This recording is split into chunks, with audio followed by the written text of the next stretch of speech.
एक बार भागवत, श्रीमद् भागवत में चित्रकेतु नाम के राजा थे। बहुत सी रानियां थी और उनके कोई संतान नहीं थी और बड़े धर्म से चलते थे। जब धर्मात्मा पुरुष किसी संकट में होता है तो उसे महात्मा का सानिध्य प्रदान किया जाता है। ये सृष्टि का क्रम है। जब किसी वास्तविक धर्म में चलने वाला होगा तो उसको किसी न किसी महात्मा का सानिध्य प्रदान कर दिया जाता है।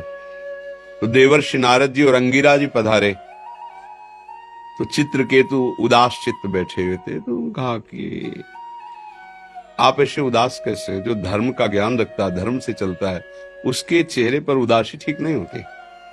तो उनका महाराज, इस समय मेरा मन पुत्र मोह से युक्त है, मुझे संतान चाहिए, आपका ज्ञान उपदेश नहीं। संतान मिलेगी तो मेरे को शांति मिलेगी, आपके उपदेश से नहीं। तो मुस्कुरा दिए। ममता रत सन ज्ञान कहानी व्यर्थ ही जाती है, सिद्धांत है उनका। वैसे राजन, आपके भाग्य में पुत्र सुख है नहीं, पूर्व कर्मानुसार आपको पुत्र सुख नहीं है। तो उनका, अब हम भाग्य की बात नहीं जानते, अब आपको भगवान ने भेजा है, आपको पुत्र देना ही होगा। तो उनका तथास्तु। सर्व सामर्थ्यशाली महात्मा है, पर आपको हर्ष और शोक दोनों की प्राप्ति होगी। इस शब्द को नहीं समझ पाए और राजी हो गए। कुछ समय बाद बड़ी रानी कीर्ति, श्रुति कीर्ति जो थी, उनसे गर्भ रहा और पुत्र हुआ। अब तो बड़ा आनंद, बड़ा आनंद। जो और रानियां थी उन्होंने देखा अब राजा सीधे उसी महल में जाते, क्योंकि पुत्र का उत्साह। और बड़ी रानी तो हर समय, जो समय राजकाज से, वो बड़ी रानी के महल में। अब ईर्ष्या ने वो रूप धारण किया कि सब जो और थी वो सब जल गई। उन्होंने कहा कि क्या उपाय किया जाए? महाराज तो हमारी तरफ मुड़ते भी नहीं, हमारे महलों की तरफ सीधे। बोले, हम सबके बीच में एक ही बाधा है, वो बालक।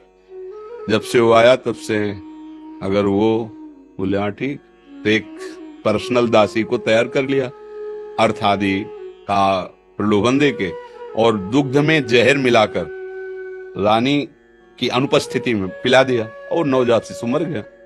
रानी जब लौट के आई, देखा शरीर नीला, हाहाकार मच गया।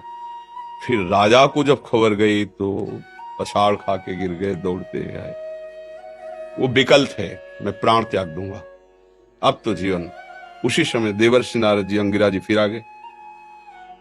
तो उनका, महाराज, बोले आपको याद होगा हमने कहा था हर्ष और शोक दोनों प्राप्त होंगे। हर्ष ये पुत्र हुआ और शोक की जीव का इतना ही केवल संस्कार था। बोले हमें जब होता है ना, अपनापन होता है ना, तो फिर बोले महाराज हमें ज्ञान एक बार हमें पुत्र से मिला दो, फिर वो चला जाए। बोले ऐसा? मंत्र बल से युक्त थे, आकर्षण किया, जीवात्मा सामने आई। बोली बेटा इस शरीर में आ जाओ, एक बार अपने पिता को देख लेने दो। तो ये पिता जानते हो कौन है? वो जीव बोला, अरे कई बार मेरी पत्नी बना, कई बार मैं इसका बाप बना, कई बार। वो जब अपना प्रवचन शुरू किया ना, बोले प्रभु हमें नहीं चाहिए, इसको कह दो चला जाए। ये हम लोग रहस्य नहीं जानते ना कर्म का, इसलिए हम सब दुखी होते हैं।